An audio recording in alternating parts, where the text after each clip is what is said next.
When you hear the phrase intuitive eating, what is the first thing you think of? Oftentimes people think, listen to your body. Eat when you're hungry, stop when you're full. But there's a lot more to intuitive eating than just that. Quite frankly, if you only focused on only eating when you're hungry and always stopping when you're full, that can easily become a hungerfulness diet. We are humans. We're a lot more complex than that, and food is not always just fuel. There's a lot of nuance to this. So I saw an Instagram video yesterday that made me create a reel in response because it was really representing what intuitive eating was all about. I'm not going to share who this creator was, but essentially the video says, avoiding ultra-processed foods is restrictive. You need it for balance, in quotation marks. And then her sort of response says, avoiding ultra-processed foods is not only disease prevention, but a form of self-care. And then her caption just says, respectfully, STFU.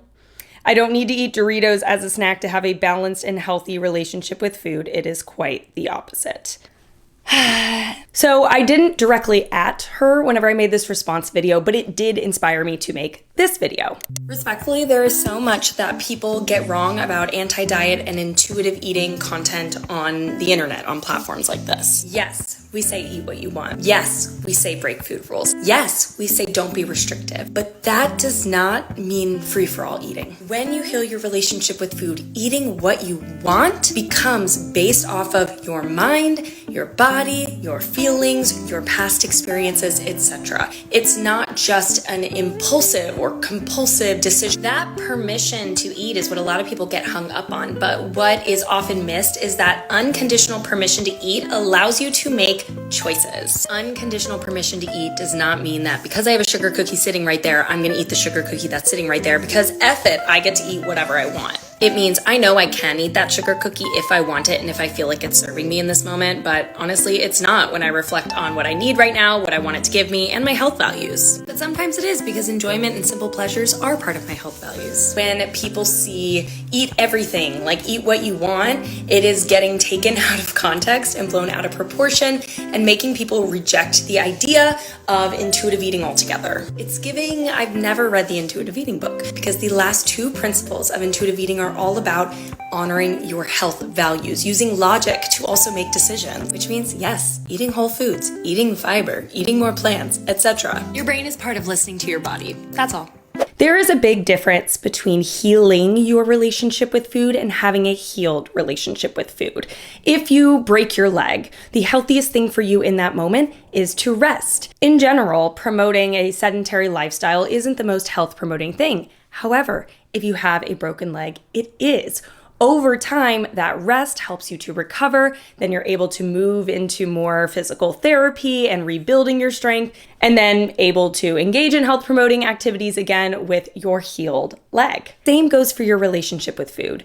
If you have a broken relationship with food, there are going to be things that you do during your healing phase that look very different than the life that you live once you have healed. So that might look like eating Doritos every day in order to normalize them, in order to break the all or nothing mentality with them, in order to learn how to listen to your body and learn that maybe eating them for breakfast, lunch, and dinner doesn't always feel the best. And because processed foods are so demonized, that is why a lot of us anti-diet dietitians or providers share a lot about normalizing processed foods as part of a balanced diet. We're trying to show the part that is usually not normalized. Does that mean that we don't choose sometimes not to eat the Doritos or the cookies or the pizza for health reasons or even just in listening to our body? No. Like I shared in my reel, intuitive eating includes health promotion. When you are healing, you are not an intuitive eater. You are focusing on the biggest barriers that are keeping you from becoming an intuitive eater. So that way you can get to that healed place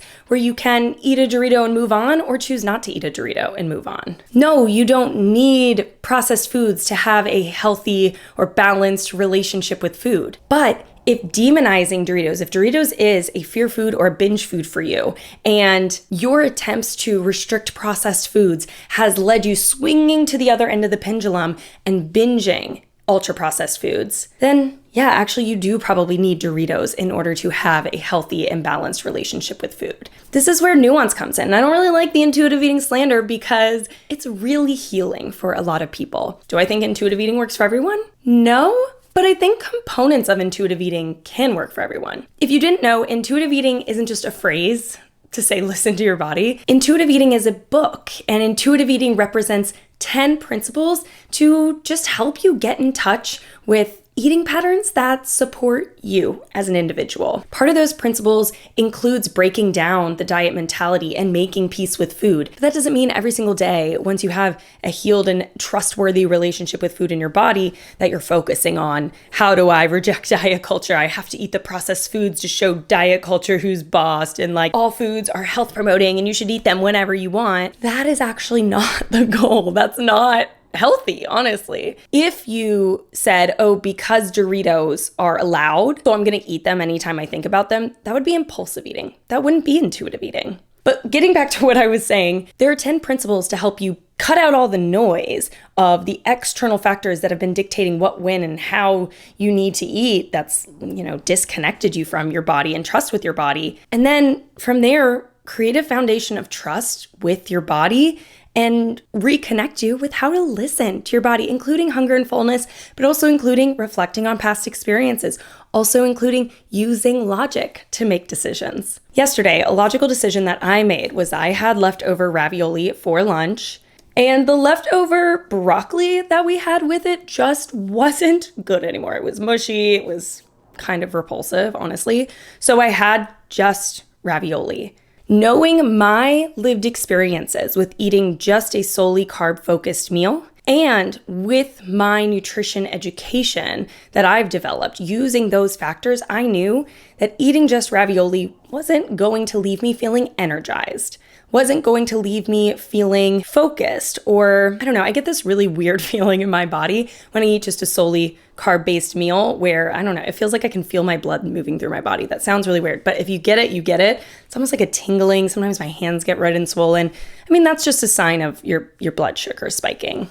This doesn't always happen, but I can recognize when a meal will likely do that to me and make decisions in order to benefit me as a result of that, or in order to be conscious of the result that meal or food might have on my body. So I know that balancing carbs with protein, fat, or fiber helps to reduce that blood sugar spike. It really helps buffer the blood sugar response, so that way you don't feel so bad. That's why balancing your plate with carbs, protein, fat, fiber, things like that are good for your blood sugar and good for your health. However, there was no protein on hand that I had that sounded good. The vegetable I was going to have with it was disgusting. And quite frankly, I didn't have a lot of time to think about it. I was like, I'm just going to microwave these leftovers. But I also know that walking after a carb-heavy meal helps to reduce that blood sugar response and makes me feel better. So when I finished lunch, I raised my desk, I pulled out my walking pad, and I walked for the next hour while working. I don't know how long it actually was, but I walked. And then I felt good. So it's not just eating without thought. There was thought that went into that. It also wasn't a perfect experience. Listening to my body in that moment, even if it was just about hunger fullness, technically the ravioli satiated my hunger, but it wouldn't have left me feeling so good. Another example is that frequently I have eggs with toast for breakfast. I wanted to increase my fiber intake because fiber is very beneficial. It's actually one of my favorite nutrients. And I was seeing that I wasn't really getting a diverse amount of fiber in my diet on a day-to-day basis. So I consciously made the decision to buy apples to have with that breakfast. That was using mostly logic to make that decision. But on top of that, I listened to my body, knowing that eating that meal keeps me satiated and adding fiber just adds an added health benefit. I also didn't remove the toast because the toast kind of has nothing to do with me adding fiber into my diet. And taste satisfaction is a big part of that. So I love white mountain bread from the grocery store, from the bakery section.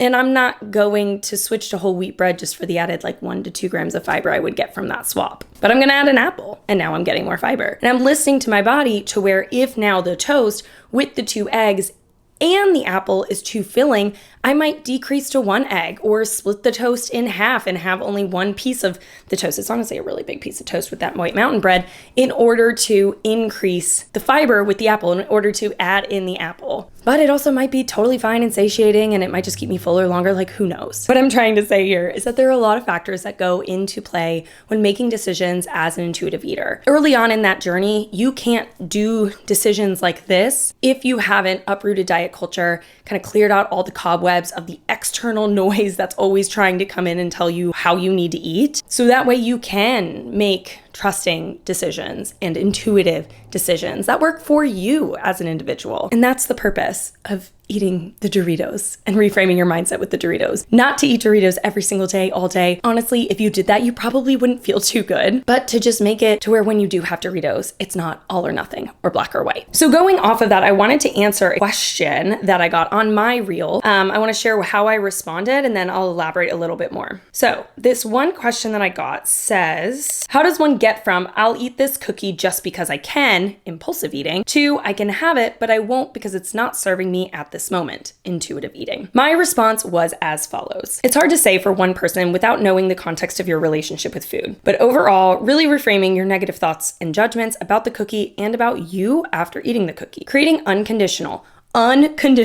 permission to eat. Meaning, if you overeat, it's okay. If you eat when you weren't hungry, it's okay. If you eat just to eat, it's okay. If you eat and you didn't actually want the thing, it's okay. Getting away from black and white, perfectionist thinking, stopping the harsh judgment about yourself and opening up permission with self-compassion, and never taking away that permission. Definitely a process, but the mindset piece is the most important along with the hardest to work through. It's important not to try to skip ahead to the logic piece. That's why there are 8 principles ahead of health values and intuitive eating. When you try to skip the hard stuff and move straight to balance, it becomes a forced balance, aka more diet culture in disguise. I hope this helps. Again, this is why I, as a binge eating professional, don't talk about the other side of healing when you get to intuitive eating and have a healthy relationship with food and make balanced, intuitive decisions of what you want to eat or how you want to live in order to live a healthful life, because that promotes skipping ahead. Everyone wants that. Of course, you want to be able to eat in a balanced way without the guilt, stress, and obsession with food, eat a cookie and move on, do health promoting things and not obsess. But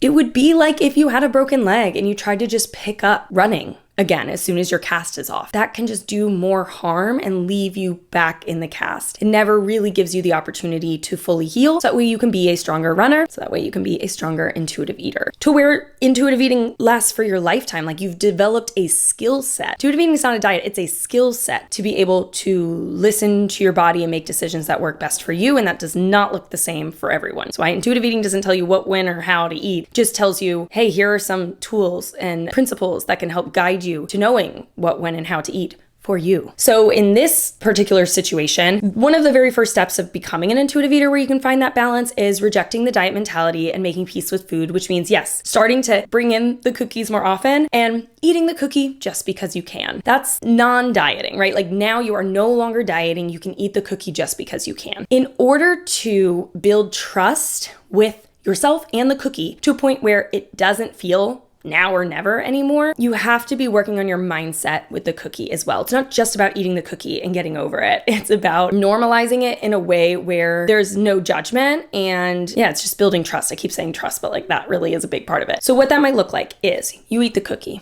and then you tell yourself, wow, that was really good. I want another one. Maybe you eat another one and you go, oh man, I'm still thinking about them. I want another one. From there, you might stop and go, why do I want another one? I want another one just because it's there and it sounds like it tastes good. But it's feeling like it has this power because I don't normally have this. I didn't have it yesterday. Actually, yesterday I was restricting it, and now Marissa told me I can have it. So it's in my house and it's really exciting. It has a lot of novelty behind it because it's not something that I've allowed willy-nilly before in my life. So I'm feeling pulled to it. However, I know I can have more tomorrow. It's not going anywhere. I actually won't enjoy the third one as much as the first or the second one, because as you eat more, your taste buds decrease. And if you're not going to feel good after a third cookie, you get that sugar rush, you get a stomach ache, you get a headache, whatever it might be, then it's not really giving you what you wanted in the cookie in the first place. It's no longer enjoyable. I mean, those are all factors that get built over time. The first time you do this, it may not work, but that's an example of how your mindset plays a role here. Over time, you're able to go, I can always have more tomorrow. I can always have more tomorrow. It's not going anywhere. If I finish this box, I can buy another box. It's not going anywhere, to where you really know, believe, trust that cookies are reliable. They aren't going anywhere.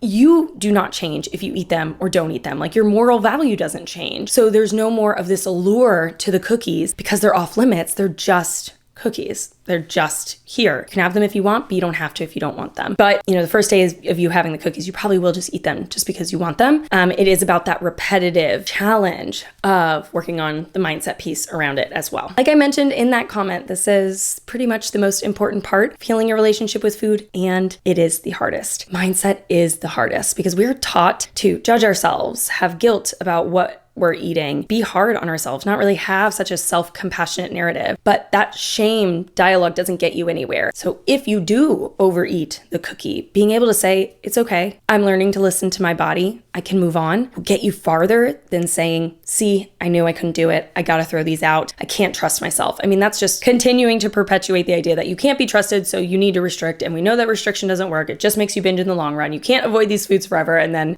the spiral continues, versus giving yourself a little self-compassion and understanding that healing takes time, healing includes messing up, and it's okay. You are learning, you will get this, and you can move on. Overeating doesn't change anything about you, it just kind of makes you human. When you have that full, unconditional permission to eat without judgment, and you're working on reframing your thoughts, really the later parts of intuitive eating start to come naturally. But the first part is just so important, you can't skip to that. But when you have unconditional permission to eat, that basically means you can have any of this stuff if you want it, but now you get to decide if you want it based on a number of factors. How it would make you feel, how it affects your health values, if it's gonna satisfy your hunger in that moment, if it's even really what you have a taste for in that moment, if it's stale, etc., etc. Like there's a lot of factors, and sometimes the answer will be yes, I just want a cookie just to have a cookie, because you're a human being. So it's also being realistic that the goal should never be to never eat these foods ever again, because even having that expectation can cause you to keep binging on them because it feels like this is scarce, this is going to go away, I'm not always going to have free reign to eat these cookies, or just my joy of eating them is going to get taken away at some point, so let's get it all in while we can. So we don't even want to expect that we'll never want the foods again. We will keep wanting the foods, they're tasty foods, but it just won't be in such large quantities because we're able to trust and reflect on our body and on our lived experiences and what we know about ourselves in order to make the best next decision for ourselves, for our body, for our future, for our mindset. All right, we got into a little bit of ramble here. I've been recording for 25 minutes. This is just a really important thing I needed to talk about, because the misconceptions that intuitive eating is a free-for-all type of a diet, that it's just eat what you want when you want without a second thought, is not true. And it leads people to feeling like where they are with their struggles with food is just an issue with them, whereas intuitive eating can actually help you break free from that and help you heal from that. Intuitive eating can help so many, and when these misconceptions are floating around, it just doesn't represent what it could possibly give you. I want you to know that intuitive eating is not one size fits all. That is literally not the purpose. It is just about teaching you a skill so that you can apply it to your life in whatever way that looks. Now, if you still are at the beginning of your journey, you're still struggling with the restrict binge cycle, you're binge eating, you're overeating, you're feeling addicted to food, whatever it might be, I have a free masterclass about the most common reasons you're stuck binge eating and what to do instead, so that way you can understand what's behind the binge. First and foremost, you will have the information you need to understand the biggest barriers keeping you from being able to live a life of food freedom, so that you can make targeted, actionable steps to overcome those for yourself. It's in the description below if you want to take a look. And otherwise, thank you so much for being here. I am so happy to be able to guide you and educate you on your journey to food freedom. And I'll see you in the next video. If you have any questions, comment them down below. This is really what prompted this video right here, was that video, my response to that video, and then the question being asked in the comment section that I wanted to give a longer, proper response to. So comment down below any questions you have about healing your relationship with food, and I'll see you in the next one. Bye.